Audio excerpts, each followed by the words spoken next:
Welcome aboard, mais um dia de canal dos 40 anos do professor João Emílio, as histórias de comércio internacional.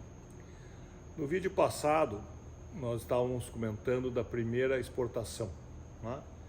Como a história é longa, eu dividi em duas partes para ficar mais fácil para existir um entendimento.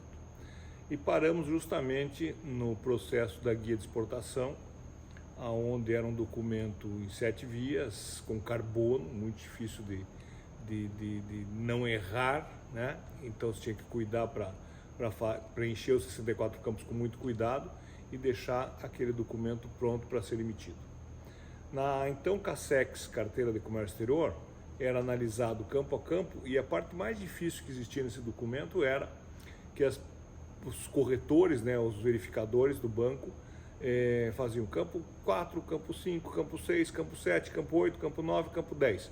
E havia um erro no campo 11, ao invés de eles terminarem o documento e apontarem os erros, eles já grampeavam e diziam assim, erro campo 11.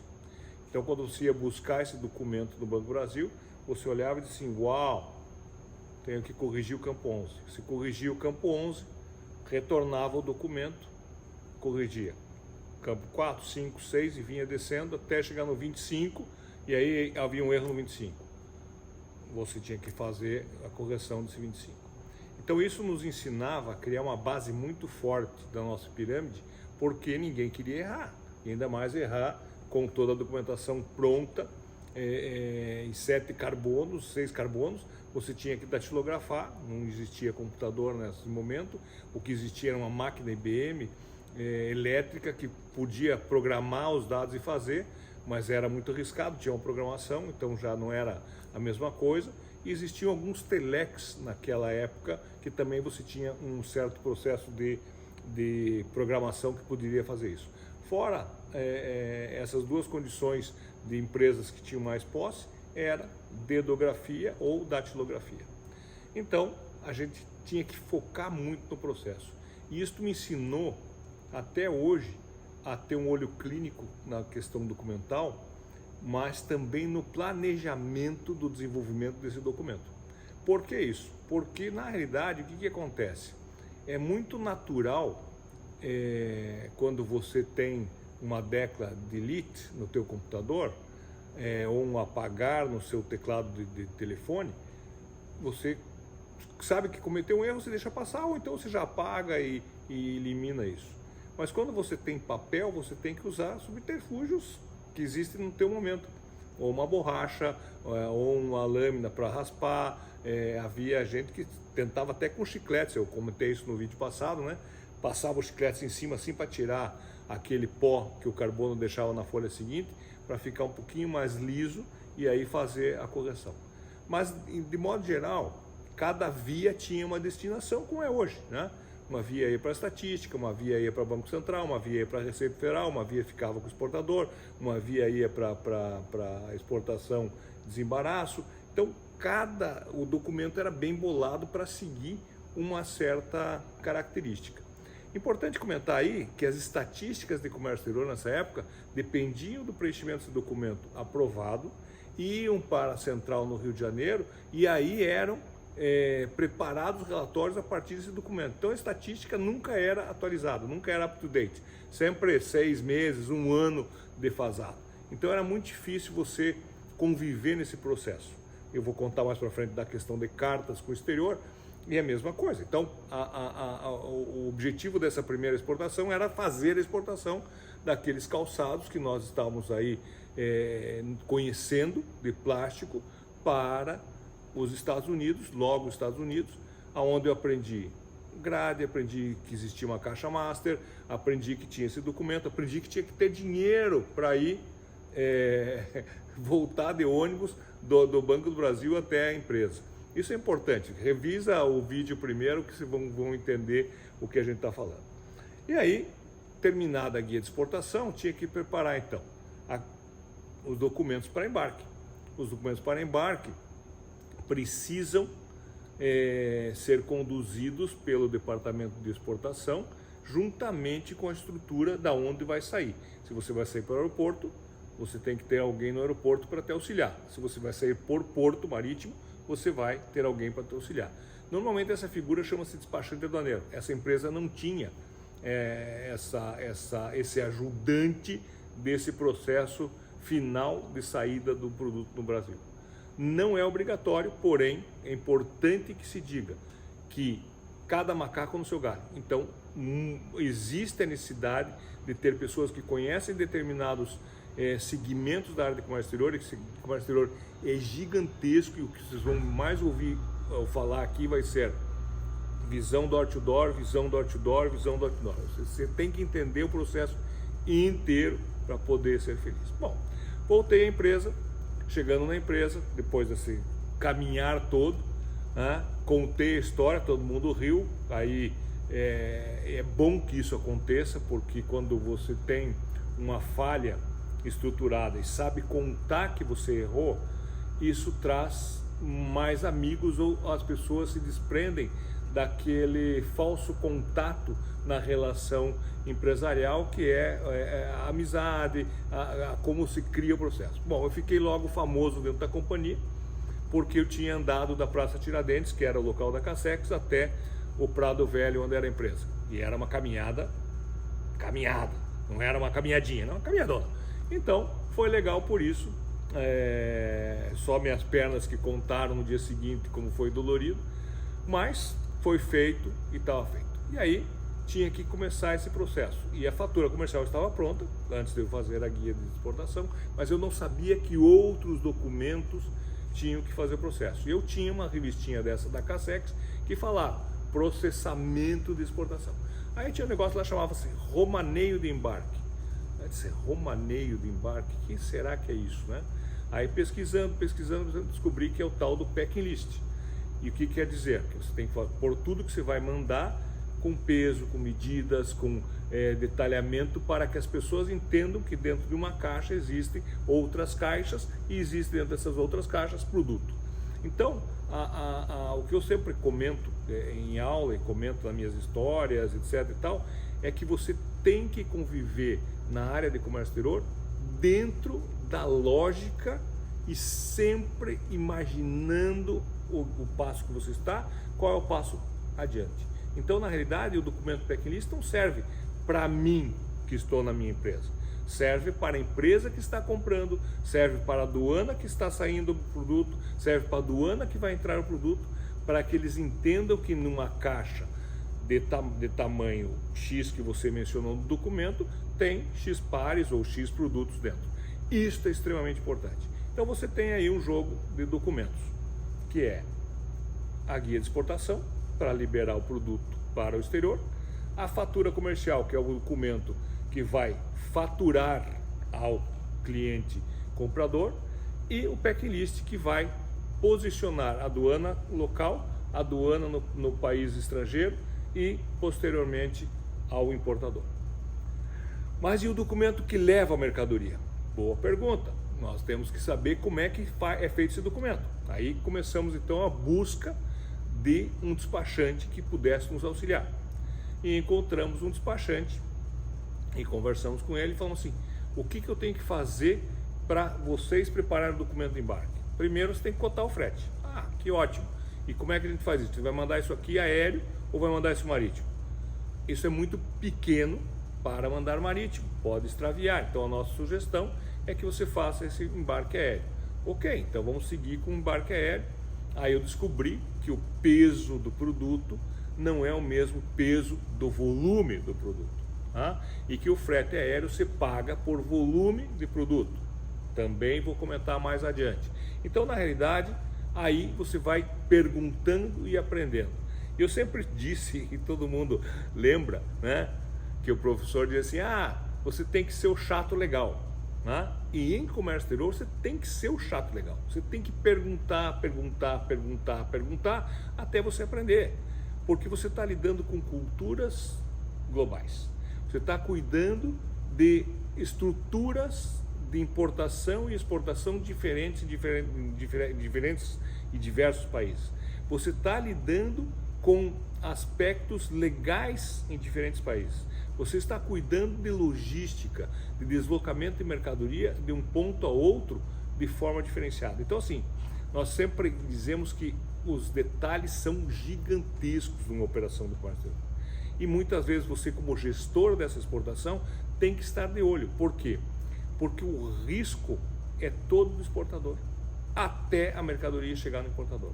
Principalmente se você negociou mal e está aguardando o pagamento depois da entrega. Então você vai bancar o jogo de toda a operação, vai entregar o produto para depois então receber. O teu risco aumentou. Quando você vende antecipado, você está meio que dividindo o risco, ou seja, você já recebeu e tem a responsabilidade de mandar o produto. Então vocês dividiram o risco. Se você for receber quando o produto estiver saindo do Brasil para o exterior, você também está dividindo, aí talvez não 50-50, mas também está dividindo parte desse risco. Então a operação não pode ser somente comercial, não pode ser somente no aspecto do recebimento e também não pode ser somente direcionada a aspecto documental. Eu me lembro sempre quando ainda estava na faculdade, já como professor, que todo mundo dizia assim, não, aquele professor lá é o professor de comércio exterior, tal, se tem algum problema você pergunta para ele. Tá bom, e os alunos vinham perguntar, professor, nós queremos exportar tal coisa, queremos saber do radar. Ok, você já tem comprador? Não. Você já tem mercado? Não. Você já tem embalagem? Não. Você já tem... E aí começava a fazer um monte de perguntas. Então por que você quer o radar? Mas que o professor X falou que o radar era a primeira coisa. O radar é a primeira coisa desde que você desenvolveu um processo. Então tem processos que correm em paralelo, mas tem processos que também seguem coisas naturais. Então você tem que entender como é que funciona isso. Nesta época não tinha radar. Nessa época tinha uma ficha de credenciamento do exportador. E você tinha se você tinha importação, você tinha que fazer um programa de importação, ou seja, você mandava um budget do que você queria importar para a Casex poder ou não verificar se você tinha condições. Então era um processo mais burocrático, mais papel, mas você conseguia captar melhor a lógica, ou seja, todos os pontos estavam atrelados de uma certa forma. O que acontece hoje? Hoje, como tudo é eletrônico, muito simples e muito fácil, você às vezes não atrela uma informação a outra e as informações se perdem. Então fica uma cobrança pelo follow-up, uma cobrança pelo que acontece ou pelo que vai acontecer, e muitas vezes a informação anda e o produto não anda. E outras vezes o produto já andou e a informação não chegou. Então, é o que mais a gente vê. Como a gente ganhou experiência, velhice, antiguidade, paciência durante os anos, a gente entende que se não formatar a base da pirâmide corretamente, essa pirâmide vai ficar frouxa e vai cair sempre. E hoje, a empresa grande tem todo esse processo segmentado. Alguém faz um processo de abrir a importação ou exportação, o outro faz o documento de exportação e importação, o outro faz o desembaraço, o outro faz a logística. Então, cada vez mais se distancia e cada elo de conexão, que a gente chama de ponto crítico, que é essa conexão, fica quebrada, fica fraturada e comete-se erros.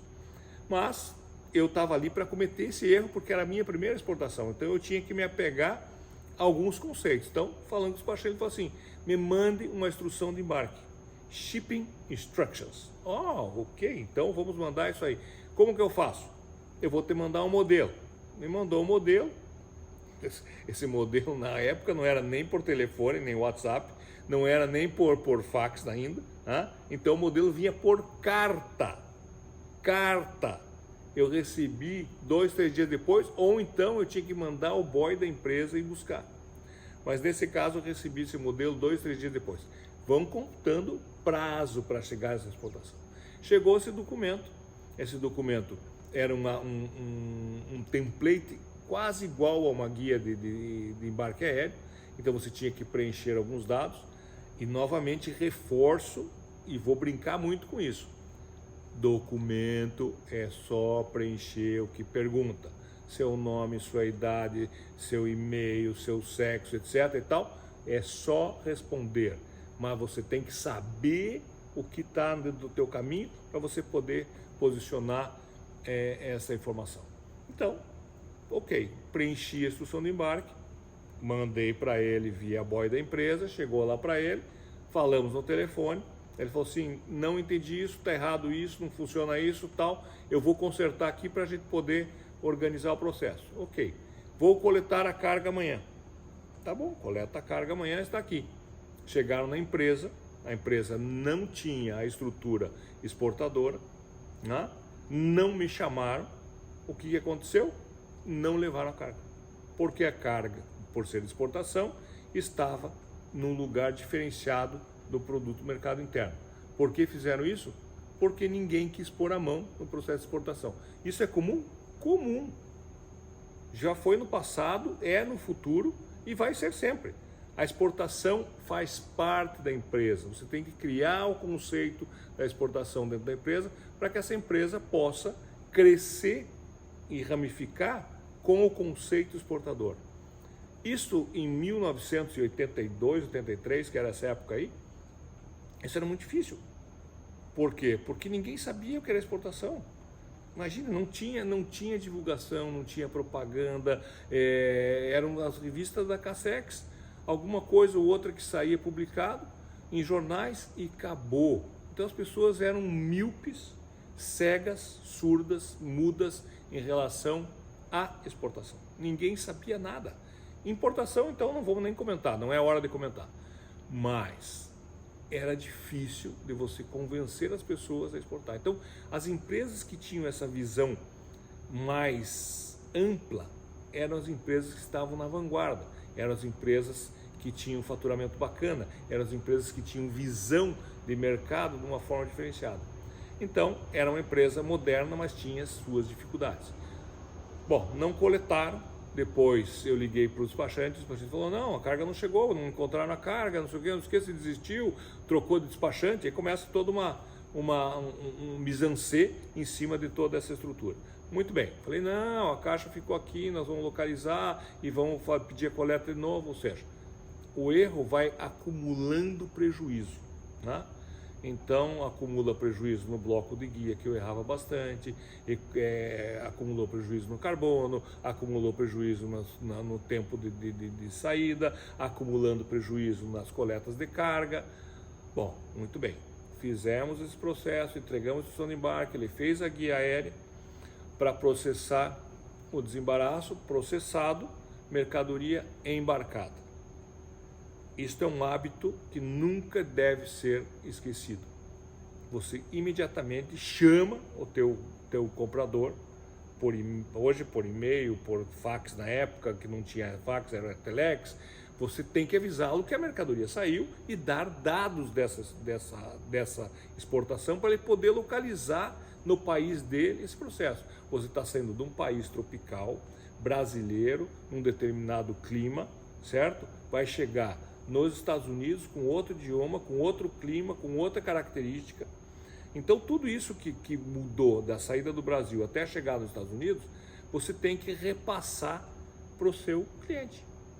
Porque ele só vai comprar a segunda vez se você for um cara que mostre serviço dessa exportação door to door. Obviamente que ninguém te explica isso. A não ser que você esteja com alguém fazendo coaching ou mentoring do teu processo, senão você não vai saber. Ninguém vai escrever num livro ou vai falar que nem eu estou falando aqui, você tem que informar ele. É obrigatório informar. Não tem essa. Isso são comentários do aprendizado. Obviamente que eu não falei. A minha patroa não falou e a caixa chegou. E ninguém lá dos Estados Unidos perguntou. Então, erros que acontecem. E os erros são bons para ensinar.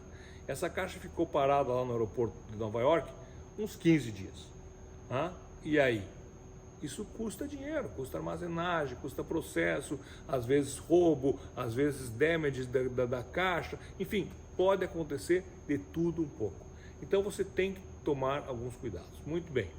Descoberta a caixa, informado, há um estresse nesse processo, porque a pessoa que te contrata confia em você, fica chateada com a tua atitude, você como profissional fazendo o processo fica mais chateado ainda porque você não foi competente. Então é uma série de sabores que se unem quando a coisa dá errado. Muito bem, segue o processo, essa senhora lá nos Estados Unidos então libera a carga, pega o produto, olha o produto, não é exatamente o que ela queria, faz o comentário claro, e aí é característica de compra, e é risco de comprador, e é processo comercial, etc. e tal, e diz o seguinte: muito obrigado, foi muito legal a experiência, eu vou querer de novo esse produto, não gostei desse, e vocês podem exportar agora uma quantidade maior, duplicando ao processo. E assim a gente se tornou exportador, quando chegou o segundo pedido. É assim que funciona a exportação. Aqui um pouco mais teórica para dar para vocês os primeiros passos de base nesse processamento todo que é o conceito door-to-door. E agora nós vamos esmiuçando o processo exportador e vamos brincando um pouquinho mais, lembrando sempre que a característica desse canal é contar a história, falar um pouco dessa teoria versus prática, do que é certo, do que é errado, do que me ajudou, do que foi erro que me ensinou, e histórias engraçadas de produtos, de coisas que aconteceram no processo. Se você está gostando, continue seguindo e, por favor, avise seus amigos que muitas vezes podem estar precisando desse apoio motivacional e esse apoio moral para seguir na sua exportação. Não desistam, a regra é não desistir. Exportação é paixão e vitória quando você recebe o teu segundo pedido, ou seja, você foi aprovado. E a importação acontece o inverso da mesma forma. Então, welcome aboard mais uma vez ao nosso canal e mandem perguntas. Eu gostaria de fazer um vídeo somente de perguntas para vocês, esclarecendo tudo que vocês gostariam de saber. Ok? Nos vemos até a próxima edição. Obrigado.